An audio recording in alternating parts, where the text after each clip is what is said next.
चलिए फिर से एक बार शुभ संध्या बाबू लोग। शुभ संध्या, शुभ संध्या। कैसे हैं आप लोग? सब लोग मजे में हैं? सब लोग मजे में हैं? जल्दी से बोलिए, सब लोग मजे में हैं? चलिए आज मौर्य साम्राज्य को आगे बढ़ाते हैं। मौर्य साम्राज्य में कल जो हम लोग चर्चा किए थे, अच्छा टॉपिक निकाला था। हम लोग चंद्रगुप्त मौर्य के बारे में चर्चा कर लिए थे। चंद्रगुप्त मौर्य कैसे कैसे राजगद्दी प्राप्त किया, कैसे ब्याह शादी हुआ, कैसे कैसे उनके दरबार में मेगास्थनीज आया था, ये सब चर्चा हो गई थी। चलो बाबू, सोनू बाबू, संतोष जी, चलिए और कोई मैसेज? जसविंदर जी, अतुल जी, प्रताप जी, सुमित जी, रोशन जी, सब लोग ठीक है?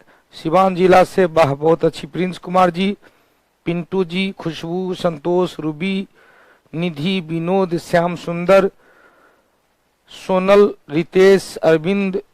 चले आ जाइए बाबू। हम लोग जो चर्चा किए थे एक बार जल्दी से स्पीड में रिकॉल कर लेते हैं। कल एक लाइन में सब चर्चा कर लिए थे। मौर्य वंश की स्थापना चंद्रगुप्त मौर्य के द्वारा 322 ईस्वी पूर्व में किया गया। 298 तक वो राजगद्दी प्राप्त किए थे। किसके सहयोग से? अपने गुरु चाणक्य या विष्णुगुप्त या कौटिल्य की मदद से। किसको हटाकर, किसको पराजित करके? तो नंद वंश के अंतिम शासक धनानंद को पराजित करके। फिर बताते चंद्रगुप्त मौर्य कौन थे, किस जाति के थे? तो चंद्रगुप्त मौर्य के जाति के संदर्भ में विद्वानों के बीच विवाद है।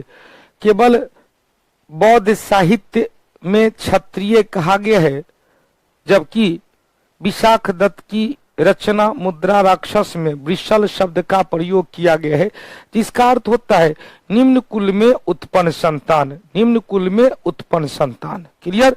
फिर क्वेश्चन पूछेगा कि ब्राह्मण साहित्य में भी उन्हें शूद्र कहा गया है। क्षेमेंद्र की रचना बृहद कथा मंजरी में भी उन्हें शूद्र ही कहा गया है। यूरोपीय विद्वान जस्टिन ने उनके लिए सेंड्रोकोटस शब्द का प्रयोग किया है और सेंड्रोकोटस की पहचान विलियम जोन्स ने, सर विलियम जोन्स ने चंद्रगुप्त मौर्य के रूप में किया है।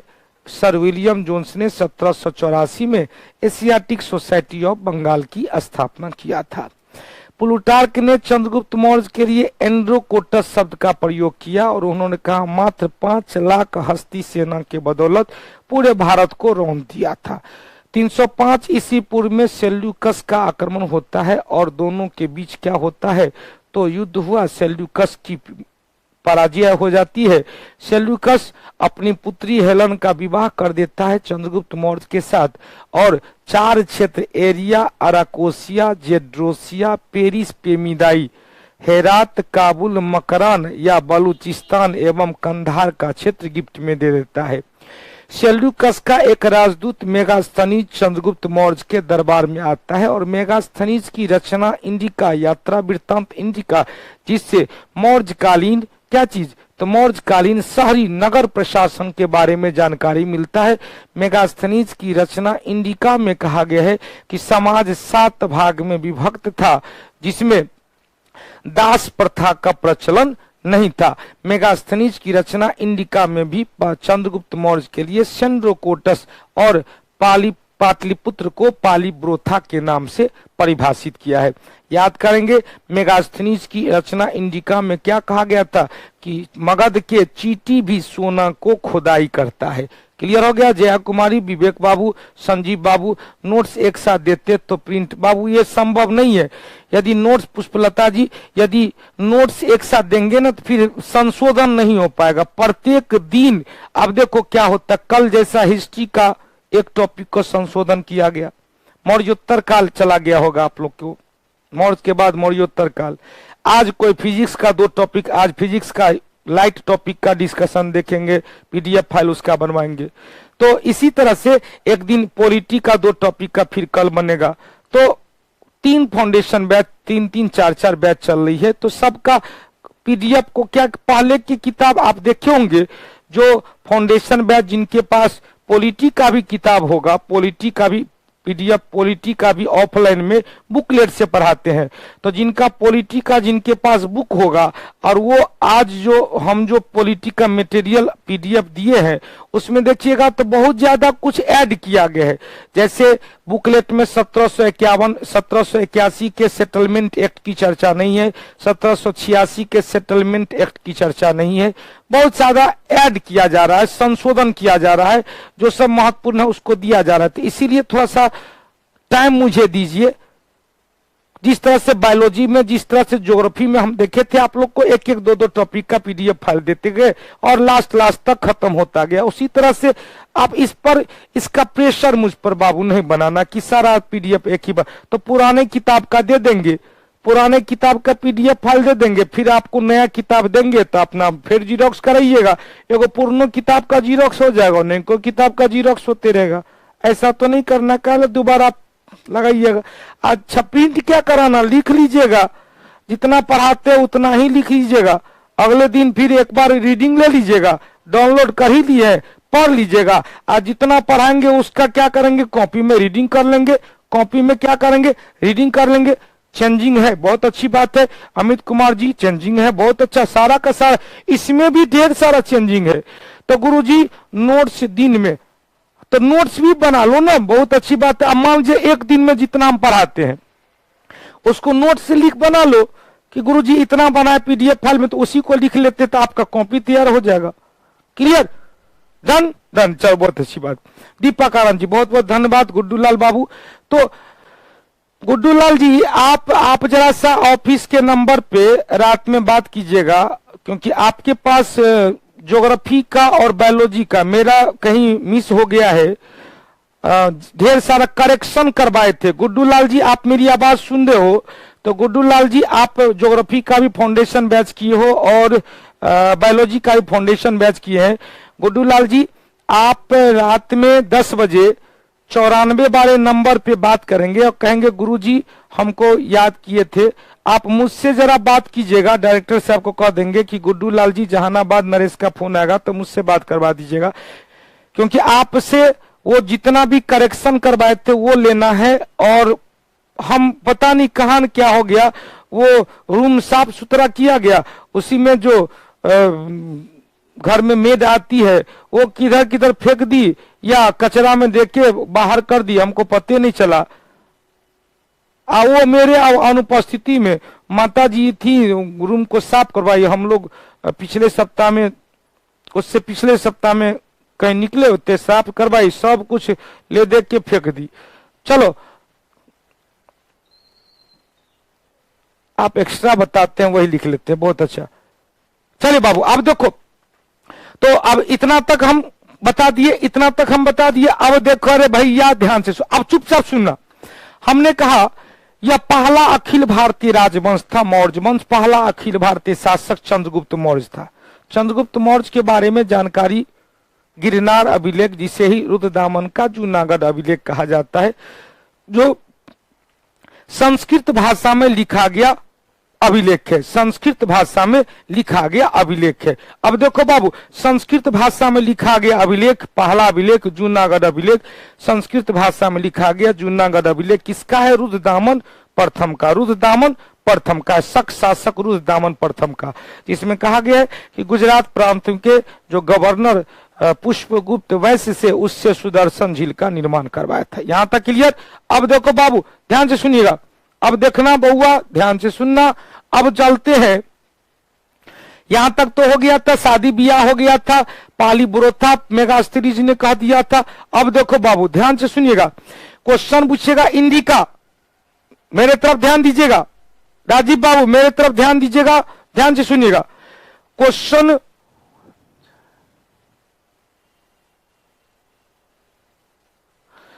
क्वेश्चन पूछेगा इंडिका पुस्तक में किस किस चीज की जानकारी है? तो इंडिका से हमने बताया था मौर्यकालीन समाज के बारे में जानकारी है, जिसमें कहा गया था समाज कितने भाग में? 7 भाग में बटा हुआ था। समाज कितने भाग में बाबू? 7 भाग में बटा हुआ था, जिसमें 7 भाग में कौन नहीं था? तो दास प्रथा का प्रचलन नहीं था। 7 भाग में क्या नहीं था? तो दास प्रथा का प्रचलन नहीं था। अब देखो क्वेश्चन पूछेगा, मेगास्थनीज की रचना इंडिका में एग्रोनोमाई सड़क निर्माण करने वाले पदाधिकारी की चर्चा किया गया है। एग्रोनोमाई इंडिका में कहा गया है कि मौर्य काल में दास प्रथा का प्रचलन नहीं था, किंतु समाज 7 वर्गों में विभाजित था। अब क्वेश्चन पूछेगा, मेगास्थनीज इन एरिस्टोनोमाई की चर्चा किया गया है। एरिस्टोनोमाई की चर्चा किया गया है जो नगर का प्रशासन की देखभाल करता था। अब देखो यहां से चलते हैं, यहां तक तो हो गया। अब क्वेश्चन पूछेगा, ध्यान से सुनिएगा, क्वेश्चन पूछेगा कि चंद्रगुप्त मौर्य प्रारंभ में शैव धर्म को मानते थे, शंकर भोले बाबा भोलेनाथ को मानते थे, लेकिन जैन धर्म के आचार्य भद्रबाहु की प्रेरणा से वो बाद में जैन धर्म अपना लिए। चंद्रगुप्त मौर्य के समय मगध क्षेत्र में 12 वर्ष का अकाल हुआ। लगभग 298 ईस्वी पूर्व में चंद्रगुप्त मौर्य ने अपना राजगद्दी अपने पुत्र बिंदुसार को सौंपते हुए भद्रबाहु के साथ दक्षिण भारत कर्नाटक श्रवणबेलगोला चले गए और वहीं पर श्रृंगेरी पर्वत पर, जहां पर गोमतेश्वर का मंदिर है, चामुंड राज के द्वारा तैयार करवाया गया गोमतेश्वर का मंदिर, वहीं पर क्या किए, तो वहीं पर संलेखन विधि से, वहीं पर क्या हुआ बाबू, संलेखन विधि से, ध्यान सुनिएगा, संलेखन विधि से प्राण को त्याग दिए, संलेखन विधि से प्राण को त्याग दिए। अब देखो एग्रोनोमाई सड़क निर्माण करने वाला पदाधिकारी था, एग्रोनोमाई। एरिस्टोनोमाई क्या था बाबू, एरिस्टोनोमाई नगर के पदाधिकारी थे।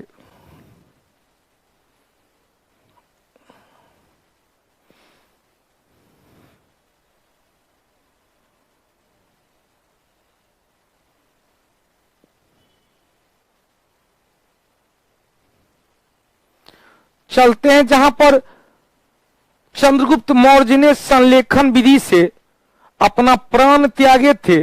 कर्नाटक के श्रवणबेलगोला में श्रृंगेरी पर्वत पर, वहीं पर एक मंदिर है गोमतेश्वर का मंदिर।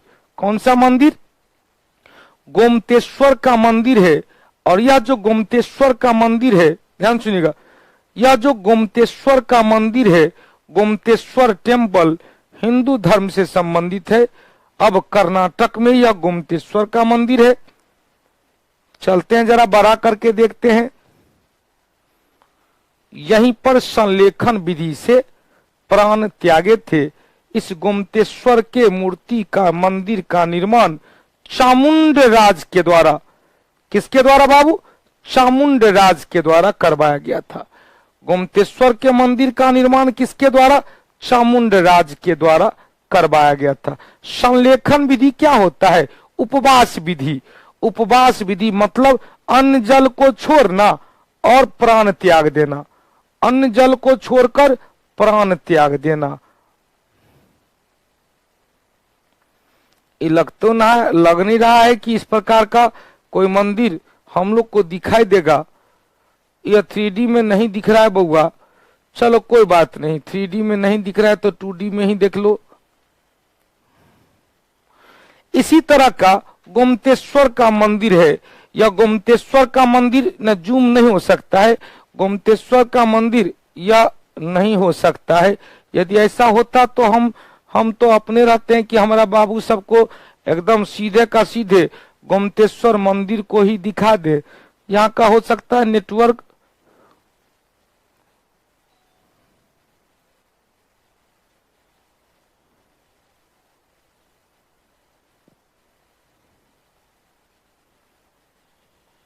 पूरा क्लियर नहीं दिख रहा है, पूरा क्लियर नहीं दिख रहा है।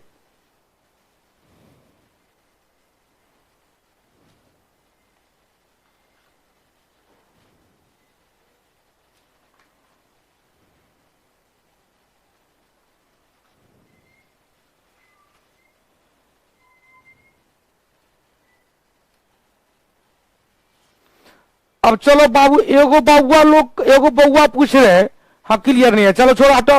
एगो बउआ, नहीं नहीं यहाँ पर सब ठीक है, साइट में प्रॉब्लम है। अब देखो, एगो बउआ कह रहा कि गुरुजी इंडिका में जो समाज 7 भाग में बटा हुआ था, तो 7 भाग में क्या क्या था?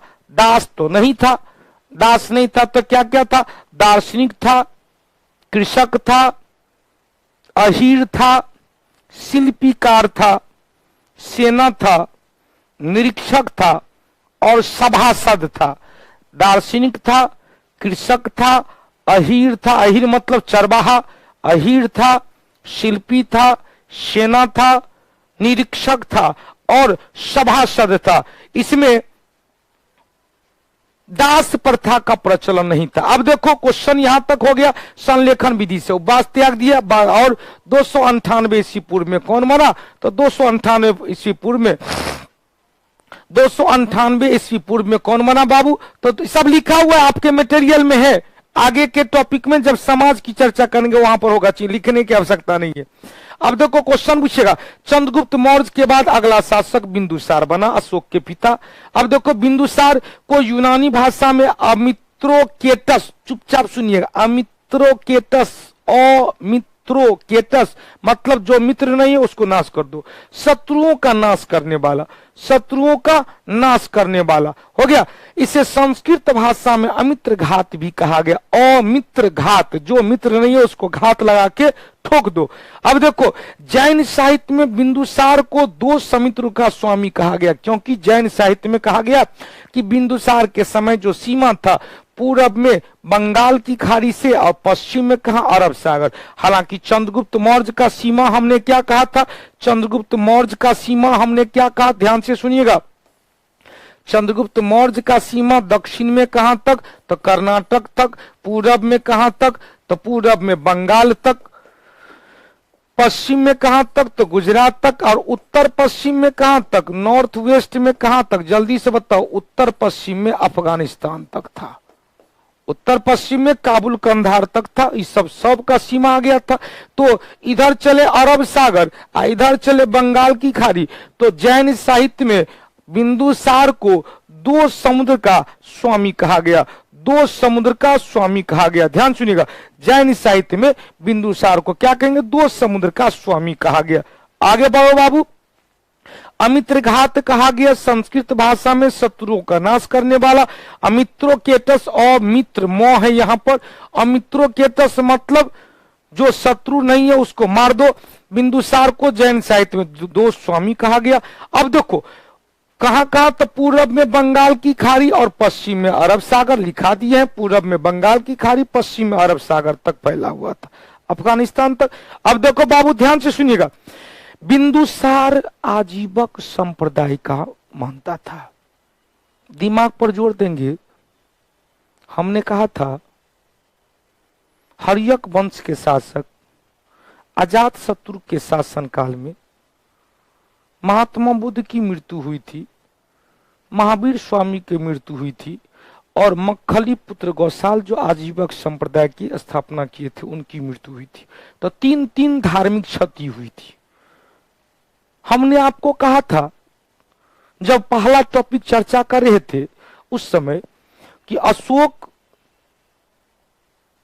बौद्ध धर्म को मानता था, जो उनका व्यक्तिगत धर्म था।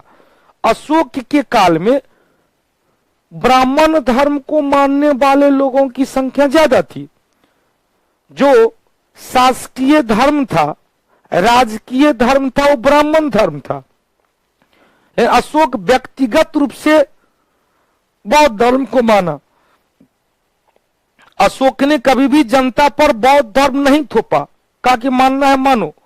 लेकिन हम मानते हैं बौद्ध धर्म का प्रचार प्रसार करने के लिए अशोक अपने पुत्र पुत्री और खुद तीनों खूब प्रचार प्रसार किए। हमने कहा था गया जहानाबाद के बीच में बाराबर की पहाड़ी है, बाराबर की पहाड़ी को खुदवा कर 4 गो गुफा बनाया और उसे आजीवक संप्रदाय को दान में दे दिया। क्यों? क्योंकि उनके पिता बिंदुसार आजीवक संप्रदाय को मानते थे।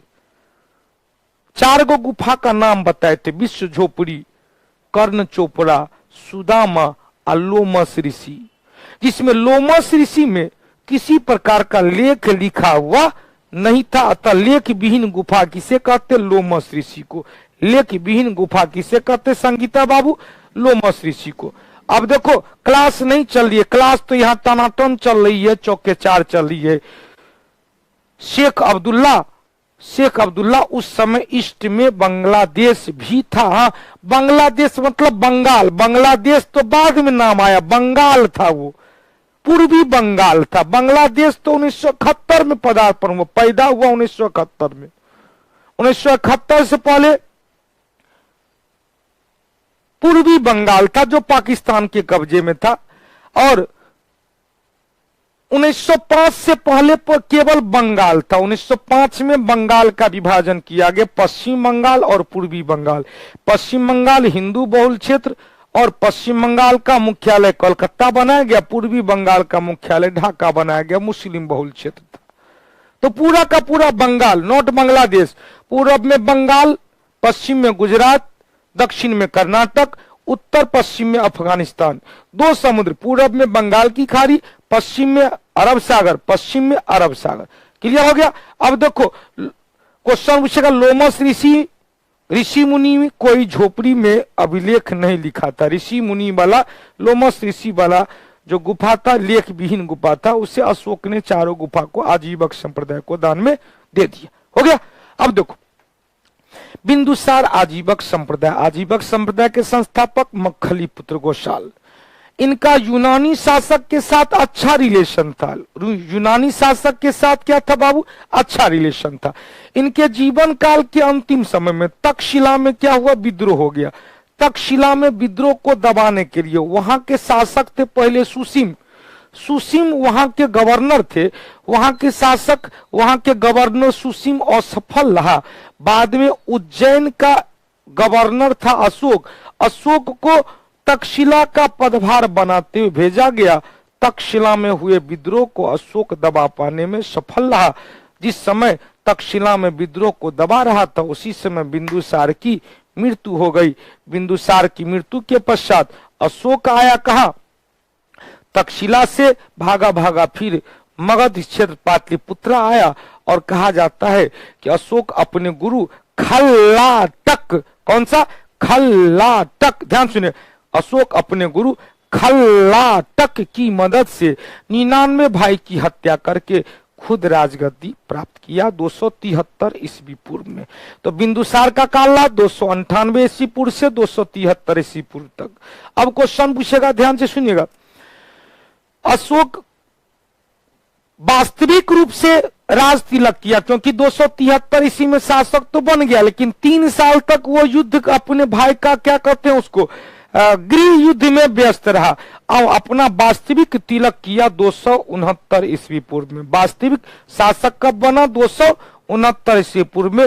तो 4 साल तक अपने विरोधियों से वह घिरा रहा, अपने जीवन में इधर उधर मार काट करता रहा, और लास्ट में क्या बना बाबू? तो लास्ट में 269 ईस्वी पूर्व में अपना राज्याभिषेक करवाया। ध्यान से सुनिएगा, जहां पर बताया है बिंदुसार ने उज्जैन के गवर्नर अशोक को तक्षशिला गवर्नर बनाकर दबाने के लिए भेजा। अशोक के द्वारा तक्षशिला के विद्रोह को आसानी से दबा दिया गया, किंतु इसी समय बिंदुसार की मृत्यु हो गई और उसके बाद अगला शासक बना अशोक। अब चलते हैं, बिंदुसार के दरबार में सीरिया के शासक डायमेकस नामक एंटियोकस प्रथम का राजदूत आया था। अब देखो, डायमेकस एक याद राजदूत था जो एंटियोकस प्रथम का, डायमेकस बाल मुकुंद जी, डायमेकस एंटियोकस प्रथम का राजदूत था। लेकिन क्वेश्चन पूछेगा, डायोनीसस अशोक के काल में आया था। डायोनीसस अशोक के काल में आया था, डायमेकस बिंदुसार के काल में। डायमेकस किसके काल में? बिंदुसार के काल में। डायमेकस किसके काल में? बिंदुसार के काल में। और डायोनीसस किसके काल में? अशोक के काल में आया था। हो गया? अब देखो बउआ, ध्यान से सुनना, अशोक का शासन काल हमने आपको कहा, ध्यान से सुनिएगा, हमने आपको क्या कहा? अशोक 273 ईस्वी पूर्व में राजा तो बना, लेकिन 4 साल तक वो उत्तराधिकारी के लिए संघर्ष किया। वास्तविक रूप से राजगद्दी उन्हें हासिल हुआ कब? 269 ईस्वी पूर्व में। और 232 ईस्वी तक राजपाट किया। अब देखो बउआ ध्यान से सुनिएगा, बिंदुसार की मृत्यु के बाद 273 ईस्वी पूर्व में, बिंदुसार की मृत्यु के बाद 273 ईस्वी पूर्व में अशोक शासक तो बना, लेकिन 4 साल तक उत्तराधिकारी के लिए संघर्ष हुआ। उत्तराधिकारी के संघर्ष में कहा जाता है अशोक ने अपने गुरु खल्लाटक, याद रहे खल्लास, अशोक ने अपने गुरु खल्लाटक के मदद से अपने 99 भाई की हत्या करके शीतलामय मंदिर के सामने जो अगम कुआं है, अगम कुआं में डालता गया। और अंत में ऐसा कहानी है, किंवदंतियां है, क्योंकि अशोक के जीवन काल में उनके कई सगे संबंधी जीवित थे। अशोक का भतीजवा भी जीवित था। अब क्वेश्चन पूछता है, ध्यान से सुनिएगा, अशोक का भतीजा जिंदा था। अशोक अपने भतीजा के प्रवचन से ही वो बौद्ध धर्म अपनाया था। बौद्ध धर्म अपने भतीजे की प्रेरणा से प्राप्त हुआ था। हालांकि अशोक को उपगुप्त के द्वारा बौद्ध धर्म में दीक्षा किया गया था। श्याम सुंदर जी, अब श्याम, हाँ, डायोनिसस, ध्यान सुन, डायमेकस आया था, बिंदुसार, डायमेकस आया था बिंदुसार, और डायोनिसस आया था किसके दरबार में? डायोनिसस आया था अशोक के दरबार में। डायोनिसस आया था अशोक के दरबार में। अब देखो बाबू ध्यान से सुनिएगा,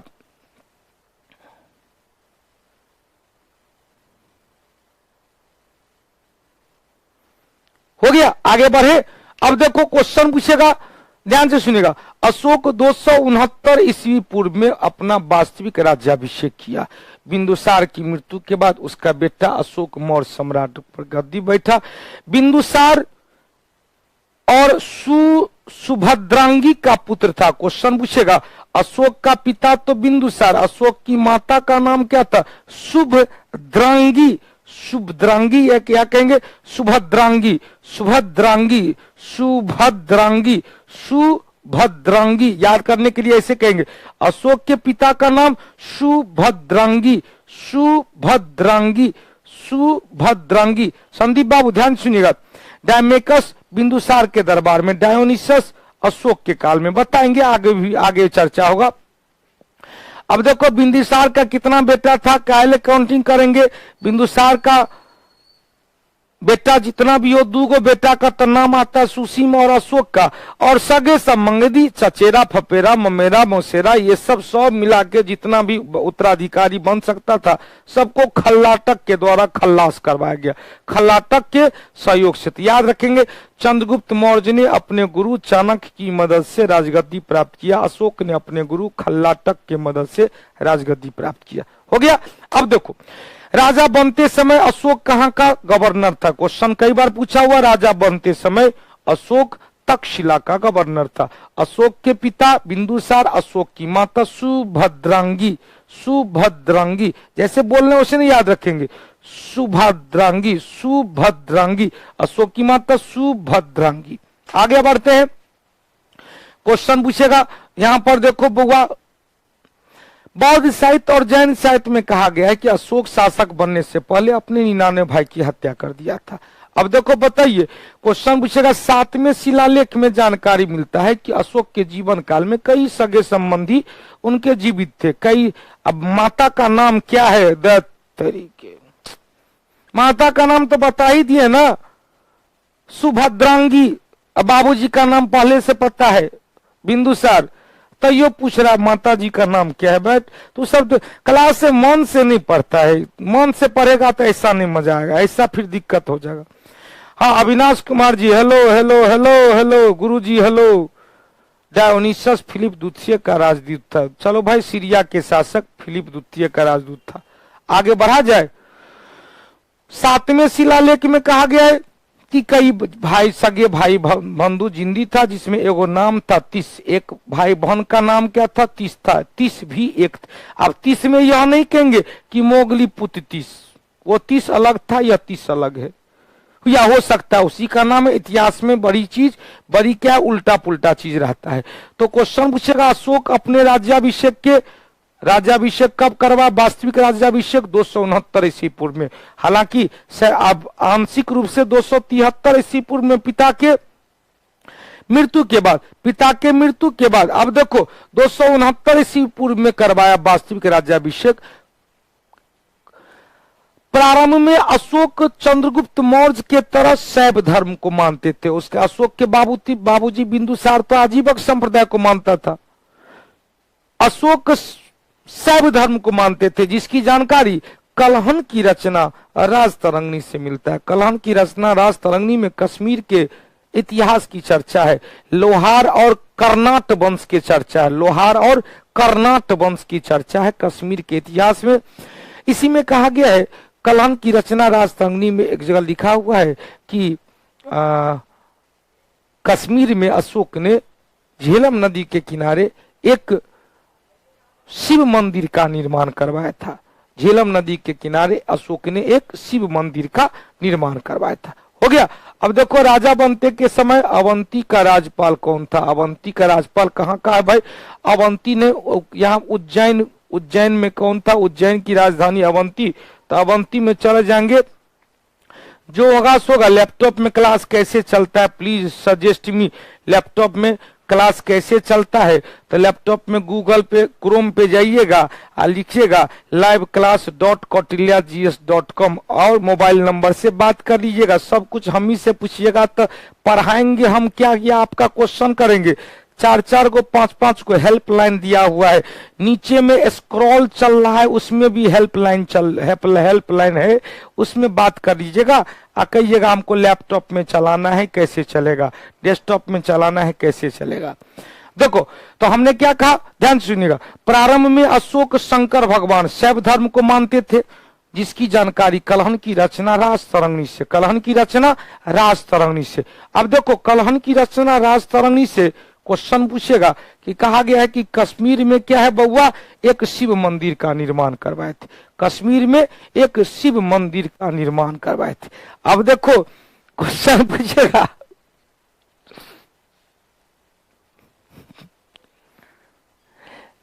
अब देखो हंसी लग जाता है कभी कभी, जो हमरे ही टोन में क्वेश्चन पूछता है कि कहीं फुहारा दे दीजिए। ध्यान से सुनिएगा अविनाश जी बाबू ध्यान सुनिएगा। क्वेश्चन सुनिएगा। पहले क्वेश्चन है कि एक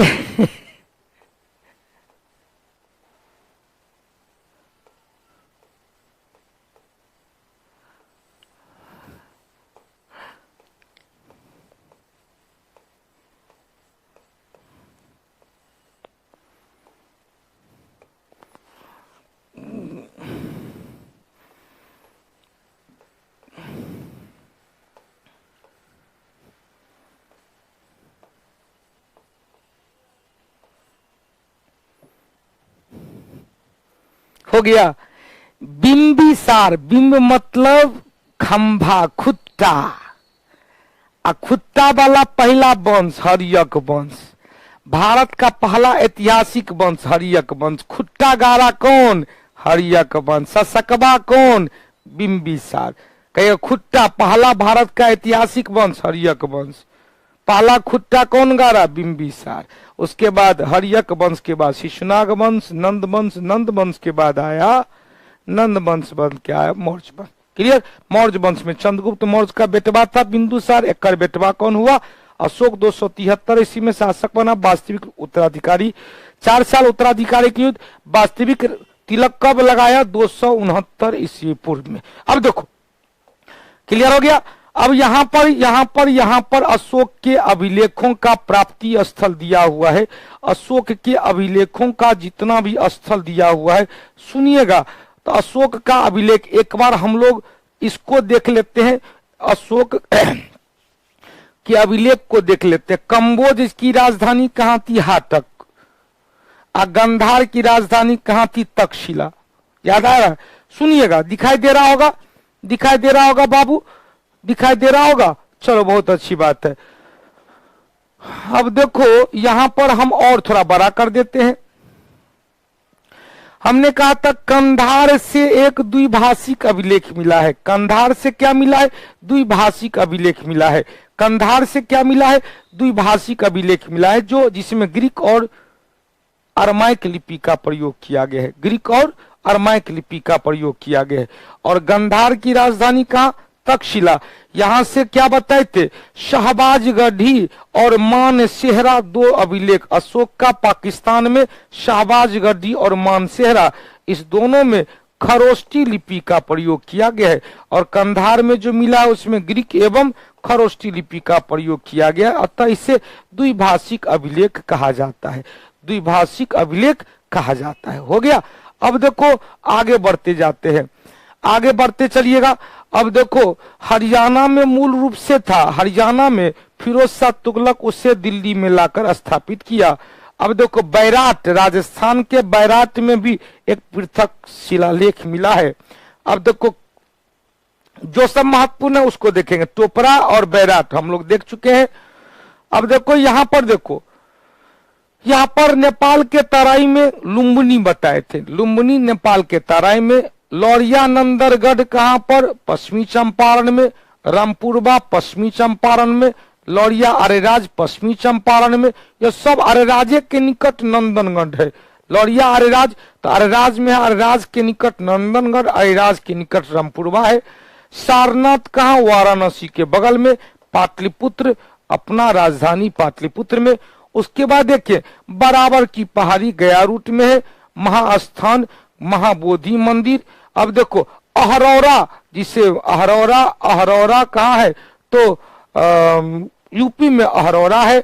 अब देखो कौशाम्बी, तो वत्स की राजधानी कौशाम्बी, और रूपनगर भी कौशाम्बी के बगल में। सांची कहाँ, तो सांची मध्य प्रदेश में। गुर्जरा कहाँ, मध्य प्रदेश में, सांची मध्य प्रदेश में। उज्जैनी कहाँ, मध्य प्रदेश में। अब देखो यही मास्की, गुर्जरा, नेटूर और उदय गोलन, मास्की, गुर्जरा, नेटूर और उदय गोलन। गुर्जरा कहाँ था, मास्की, गुर्जरा मध्य प्रदेश, मास्की हैदराबाद, नेटूर और उदय गोलन कहाँ बाबू, तो तमिलनाडु में। सब बता चुके हैं। अब देखो गिरनार, गिरनार को ही कहते हैं कहा, जूनागढ़ अभिलेख, गिरनार को ही क्या कहते हैं, जूनागढ़ अभिलेख। अब देखो सोपारा कहाँ, महाराष्ट्र में। सोपारा कहाँ, महाराष्ट्र में। अब यहां पर चलो क्वेश्चन पूछेगा, नेटूर जिसे नेटूर कहते हैं, मास्की, मास्की, गुर्जरा, गुर्जरा मध्य प्रदेश में। मास्की कहाँ, हैदराबाद में।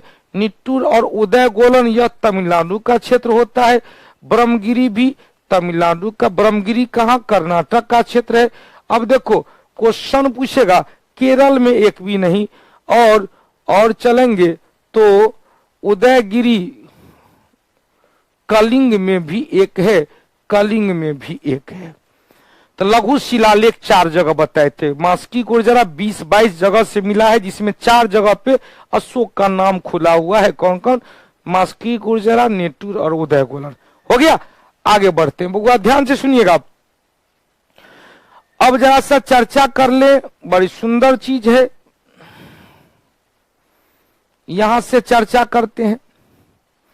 कहा जाता अशोक अपने राज्याभिषेक जो 269 ईस्वी में, 269 ईस्वी पूर्व में किया था, राज्याभिषेक के 8वें वर्ष के अंतिम समय में, कब 261 ईस्वी पूर्व में कलिंग पर आक्रमण किया। जिस समय कलिंग पर आक्रमण किया उस समय कलिंग पर, ध्यान सुनिएगा, अरोरा यूपी में है। अच्छा यूपी में, अहरौरा यूपी में है, इंजीनियर मिथिलेश जी, अहरौरा यूपी में है। चलो बहुत अच्छी बात है, अहरौरा यूपी में है। अहरौरा, अहरौरा यूपी में, हाँ सारनाथ के बगल में, यूपी में ही होगा। सारनाथ के बगल में यूपी में है। कौशाम्बी भी यूपी में है, अहरौरा भी यूपी में है।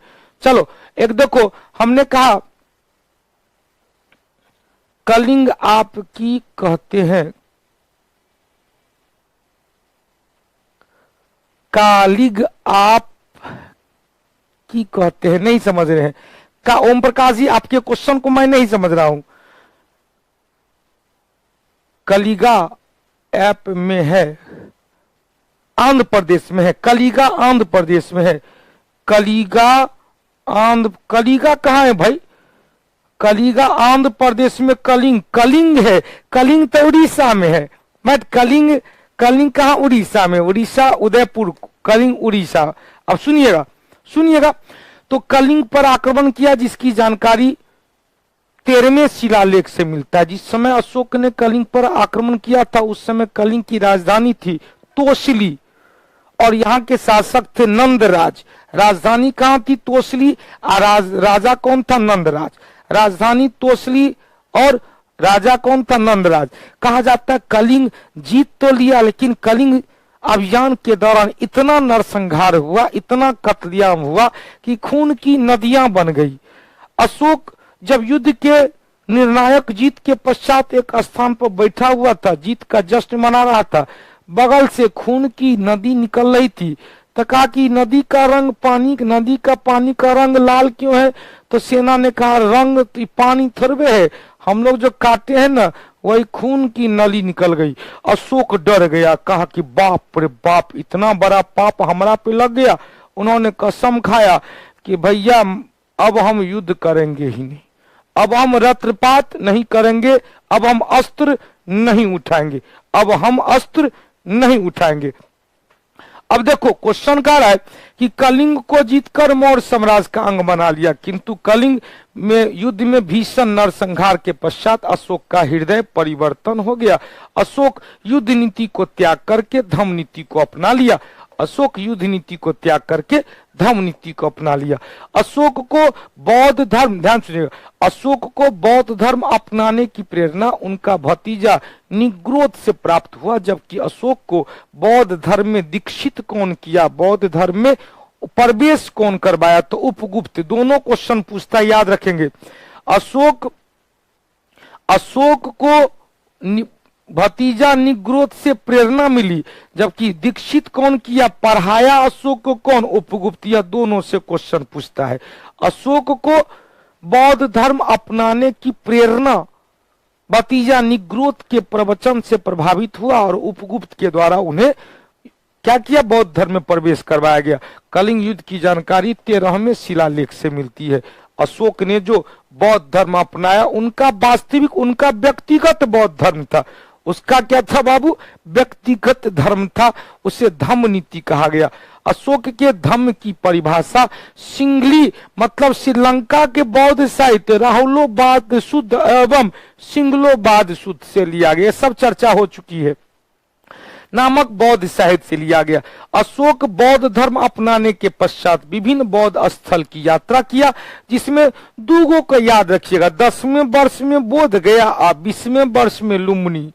लुम्बिनी पहुंचकर उन्होंने कनक मुनि के स्तूप को दोगुना करवाया और वहां पर जो धार्मिक कर की वसूली किया जा रहा था बलि, उसमें भी कंसेशन कर दिया। 1/20 पहले वसूला जा रहा था 20%, अब कर दिया 1/10 से 1/, ध्यान से, पहले 20% था तो घटाकर 10% कर दिया, 20% से घटाकर 10% कर दिया। हो गया बाबू। अब देखो क्वेश्चन पूछेगा, यहां पर लिखा हुआ है कि वो अपने राज्याभिषेक के 10वें वर्ष में बोध गया की यात्रा किया, 20वें वर्ष में लुम्बिनी की यात्रा किया। लुम्बिनी में कनक मुनि के स्तूप को दोगुना करवाया और बलि जो नामक धार्मिक कर को भी कम कर दिया। अशोक ने अपने बौद्ध धर्म का प्रचार कहां पर? श्रीलंका और नेपाल दोनों में किया। नेपाल खुद गया और श्रीलंका में बेटा और बेटी, बेटा कौन? महेंद्र और बेटी कौन? संघमित्रा। बेटा कौन? महेंद्र और बेटी कौन? संघमित्रा को भेजा था। ध्यान से सुनिएगा। अब देखो श्रीलंका भेजा किस किस को? महेंद्र एवं संघमित्रा को भेजा था और नेपाल खुद गया था। क्वेश्चन पूछेगा, धम्म नीति बताएंगे, धैर्य रखेंगे। अशोक के द्वारा जो बौद्ध धर्म अपनाने की जानकारी किससे मिलता है? तो भाब्रू नामक शिलालेख से मिलता है। अशोक बौद्ध धर्म केवल उनका व्यक्तिगत धर्म था, उन्होंने इसे राजधर्म में कभी भी घोषणा नहीं किया। इनके काल में पाटलिपुत्र में तीसरा बौद्ध सम्मेलन की आयोजन किया गया, जिसमें मोगली पुत्र तीस, जो उनका 30 भाई था एगो जिंदा, तो कहा जाता है वही इन्हीं 30 का भतीज बेटवा था निग्रोध। 30 का बेटवा था निग्रोध, तो भाई था हुआ कौन? 30 और भतीजा हुआ निग्रोध। तो कहा जाता है जो 30 इनका भाई था वही अध्यक्ष बने। इनका बेटवा निग्रोध के प्रवचन से अशोक बौद्ध धर्म की ओर रुझान हुआ। उपगुप्त के द्वारा अशोक को बौद्ध धर्म में दीक्षा दिया गया। मिस्र के शासक टॉलमी फिलाडेल्फस के राजदूत डायोनीसस अशोक के काल में आया था। 232 ईस्वी पूर्व में अशोक की मृत्यु हो जाती है। अशोक की मृत्यु के बाद कई उत्तराधिकारी बना। कई के बलि नामक कर क्या था, तो एक धार्मिक कर था। कई उत्तराधिकारी बना, लेकिन योग्य उत्तराधिकारी के अभाव में समाप्त होता गया और लास्ट में 185 ईस्वी पूर्व में पुष्यमितसुंग जो सेनापति था, अंतिम शासक बृहद्रथ की हत्या करके नंद मौर्य वंश के स्थान पर एक नया वंश शुंग वंश की स्थापना कर दिया। मौर्य वंश के स्थान पर एक नया वंश शुंग वंश की स्थापना किया। अशोक के पश्चात कई शासक बने, जिसमें अशोक के बाद जो एक शासक बना था दशरथ। दशरथ अशोक के बाद एकमात्र शासक था जिसने अपने नाम के आगे देवनाम प्रियदर्शी की उपाधि धारण किया था। देवनाम प्रियदर्शी राजा की उपाधि धारण किया। अब देखो, बराबर की पहाड़ी के दूसरे तरफ, जिसे आजकल नागार्जुन पहाड़ी के नाम से भी जाना जाता है, दशरथ ने आजीवक संप्रदाय के लिए 3 गुफा का निर्माण करवाया। मतलब बराबर की पहाड़ी के दूसरे तरफ नागार्जुन पहाड़ी है, बराबर की पहाड़ी के दूसरे तरफ कौन सा है, नागार्जुन पहाड़ी है। और नागार्जुन पहाड़ी में अशोक के उत्तराधिकारी दशरथ ने आजीवक संप्रदाय के लिए 3 गुफा का निर्माण करवाया, जिसमें एगो गोपी गुफा है, सुरंग की आकृति बना हुआ है। यदि कोई होंगे, निर्ग्रोथ तो सुसीम का पुत्र था, सुसीम का बेटा था, ऐसा कोई जानकारी नहीं मिलती है। ऐसा कोई जानकारी नहीं मिलती है सुसीम का पुत्र था कि तिस का पुत्र था। हो गया। चलिए बाबू, अब देखो यहां से अब हम लोग चर्चा करते हैं प्रशासनिक। लेकिन प्रशासनिक पद्धति को जानने से पहले जल्दी से एक बार इस सब को रिवीजन कर लेते हैं। मजा आएगा जब रिवीजन कर लेंगे। हमने कहा पहले तो बिंदुसार से चर्चा करें। बिंदुसार कब शासक बना, चुपचाप सुनना। अब चुपचाप कोई नहीं बोलेगा, चुपचाप सुनेगा। क्लियर। 298 ईस्वी पूर्व में बिंदुसार राजगद्दी प्राप्त हुआ। पिताजी चले गए, श्रवण बेलगोला आई राजगद्दी बन गया। बिंदुसार के काल में कुछ नहीं, 2-3 गो चर्चा आता है। डायमेकस आया था सीरिया के राजदूत बनकर, सीरिया के शासक का राजदूत बनकर डायमेकस आया था। कहा जाता है डायमेकस यूनानी बिंदुसार का यूनानी शासक से बहुत अच्छा संपर्क था। सीरिया के शासक को उन्होंने मदिरा, अंजीर, सूखा मेवा, एक दार्शनिक भेजने को कहा था। तो उसी क्रम में डायमेकस को भेजा गया था। बिंदुसार के काल में तक्षशिला में हुआ विद्रोह सुसीम दबाने में असफल रहा। बाद में अशोक को भेजा गया, अशोक दबाने में सफल रहा। बिंदुसार की मृत्यु समय अशोक तक्षशिला का गवर्नर था। 273 ईस्वी पूर्व में बिंदुसार की मृत्यु हो गई, राजा बन गया। लेकिन 4 साल तक उत्तराधिकारी के लिए संघर्ष करना पड़ा। 4 साल तक उत्तराधिकारी के लिए संघर्ष करना पड़ा। अंत में अपने गुरु खल्लाटक के मदद से 269 ईस्वी पूर्व में अपना वास्तविक राजगद्दी हासिल किया। राज्याभिषेक के 8वें वर्ष के अंतिम समय में 261 ईस्वी पूर्व में उन्होंने कलिंग आक्रमण किया। कलिंग आक्रमण में भीषण नरसंहार हुआ, युद्ध जीत लिया। कलिंग की राजधानी तोसरी थी और राजा थे नंदराज, सब मारा गया। कलिंग में हुए भीषण नरसंहार को देखकर अशोक हृदय परिवर्तन हो गया। युद्ध नीति को त्याग कर धम्म नीति को अपना लिया। धम्म मतलब बुद्धम शरणम गच्छामि, धम्मम शरणम गच्छामि। जो बौद्ध धर्म के त्रिरत्न थे उसमें धम्म था, एक धम्म था। युद्ध नीति को त्याग कर धम्म नीति को अपना लिया। अशोक का जो धम्म नीति था, ध्यान सुनिएगा, अशोक का जो धम्म नीति था, अशोक के धम्म नीति की परिभाषा, धम्म की परिभाषा सिंघल, श्रीलंका के बौद्ध साहित्य राहुलोबाद सुत और सिंगलोबाद सुत से लिया गया है। फिर क्वेश्चन पूछेगा, अशोक प्रारंभ में शैव धर्म को मानते थे, जिसकी जानकारी कलहन की रचना राजतरंगिणी से मिलता है। और कलहन की रचना राजतरंगिणी पहला ऐतिहासिक ग्रंथ है, संस्कृत भाषा में लिखा गया, जिसमें कश्मीर के लोहार वर्ष और कर्नाट वंश के बारे में जानकारी मिलती है। लोहार वंश मुख्य रूप से महत्वपूर्ण है। इस राजतरंगिणी में कहा गया कि कश्मीर में झेलम नदी के किनारे अशोक ने एक शिव मंदिर का निर्माण करवाया था। हालांकि अशोक अपने भतीजा निग्रोध के प्रवचन से प्रेरित होकर बौद्ध धर्म की ओर झुका और अशोक को उपगुप्त के द्वारा बौद्ध धर्म की शिक्षा दिया गया, बौद्ध धर्म में दीक्षा दिया गया। अशोक के जीवन काल में, अशोक के काल में 250 ईस्वी पूर्व में पाटलिपुत्र में तीसरा बौद्ध सम्मेलन का आयोजन किया गया। मोदगलिपुत्र 30 अध्यक्ष बने और उन्होंने ही बौद्ध धर्म के लिए जो तीसरा पिटक था, अभिधम्म पिटक की रचना किया। क्लियर? अशोक का जो बौद्ध धर्म था उनका वास्तविक व्यक्तिगत बौद्ध धर्म था। उन्होंने जनता को आरोपित नहीं किया। बौद्ध धर्म का प्रचार प्रसार करने के लिए खुद नेपाल गए और अपने पुत्र महेंद्र एवं पुत्री संघमित्रा को श्रीलंका भेजे थे।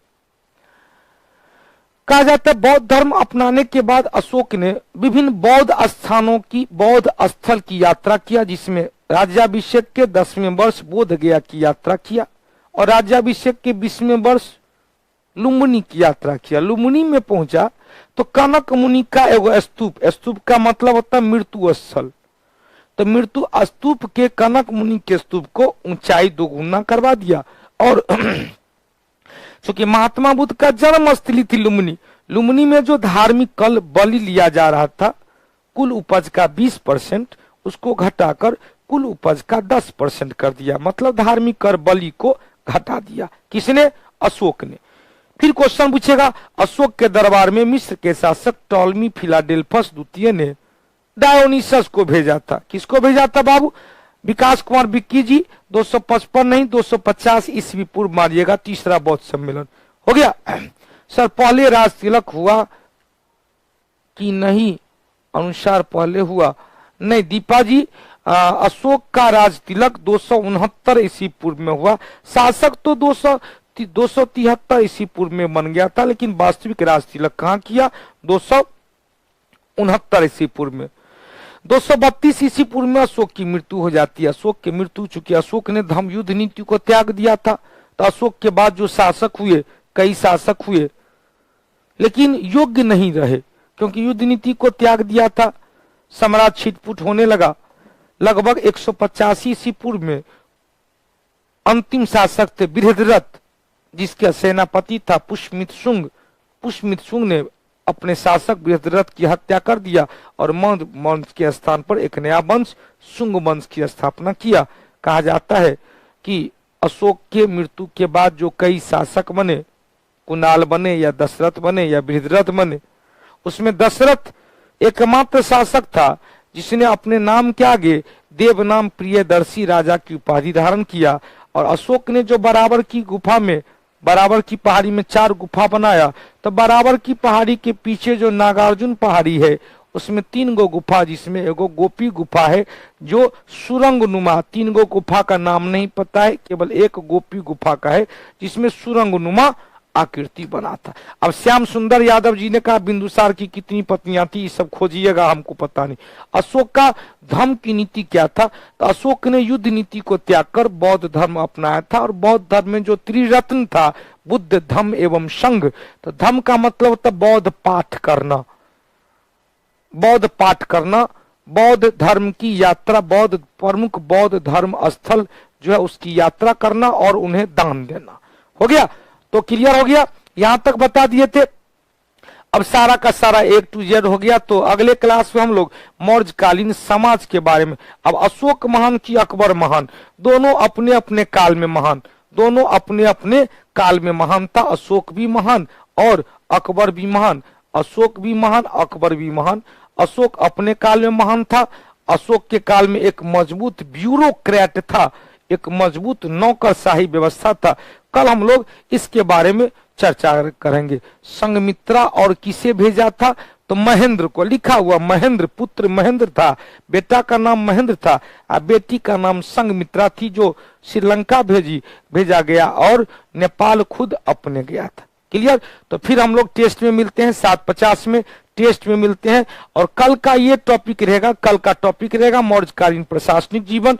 प्रशासन के बाद इस टॉपिक को क्लियर करते हुए इस टॉपिक को क्लियर करेंगे, जिसमें प्रशासन होगा, समाज होगा, धर्म होगा। तो कल का क्लास लग जाएगा एक टॉपिक, कल इस टॉपिक को विराम दे देंगे। कल टॉपिक होगा मौर्योत्तर काल चला गया है, मौर्योत्तर काल का टॉपिक चला गया, बौद्ध धर्म अपनाने वाले शासक कौन कौन था। चलिए कई बार चर्चा हो चुका है, बौद्ध धर्म अपनाने वाला शासक कौन कौन था, बौद्ध धर्म को प्राश्रय देने वाला शासक कौन कौन था, लिखा हुआ था बौद्ध धर्म को प्राश्रय देने वाला शासक अजात शत्रु भी था, प्रसेनजीत भी था, अशोक भी था, कनिष्क भी था, हर्षवर्धन भी था। हो गया। उधर जाएंगे तो पाल वंश में भी धर्मपाल था, गोपाल था, पाल वंश में भी। चलो बहुत अच्छी बात है। तो हम लोग फिर मिलते हैं। शिव मंदिर का निर्माण किया था, अभी एक बार देखा लीजिएगा, कश्मीर में अशोक ने शिव मंदिर, अभी तो एक बार दिखा दिया जाए, अब कहाँ मंदिर था हमको पता नहीं। हो गया। तो कल का टॉपिक ये रहेगा, कल का टॉपिक हम लोग इस टॉपिक को विराम लेंगे और विराम के पश्चात फिर हम लोग दूसरे टॉपिक की चर्चा करेंगे, मौर्योत्तर काल। मौर्योत्तर काल में हसीन मौ हो गया तो सुकसा और फिर ISPK की चर्चा करेंगे। क्लियर। तो आप लोग को मौर्योत्तर काल का भी टॉपिक मिल गया होगा। तो फिर मिलते हैं 7:50 में टेस्ट डिस्कशन, 7:50 से या नहीं तो 8 बजे तक टेस्ट विथ डिस्कशन में। तब तक के लिए जय हिंद, जय भारत, जय कौटिल्य, जय बिहार, जय मिथिला, धन्यवाद। और लगातार रिवीजन करते रहेंगे, बिना रिवीजन से भूलने लगिएगा। जितना ज्यादा रिवीजन करेंगे उतना आपको मदद आएगा। हाँ, कल क्लास होगा लुंडुन जी, देख लेंगे हम, यदि आ जाते हैं तो क्लास हो जाएगी, नहीं तो बैनर लग जाएगा। जो आप क्लास देखते हैं उस पर बैनर, कोई भी यदि क्लास नहीं होगी किसी कारण से तो बैनर लग जाएगा। हालांकि संभवतः हम आ जाएंगे, नहीं आएंगे तो फिर कोई बात ही नहीं। धन्यवाद।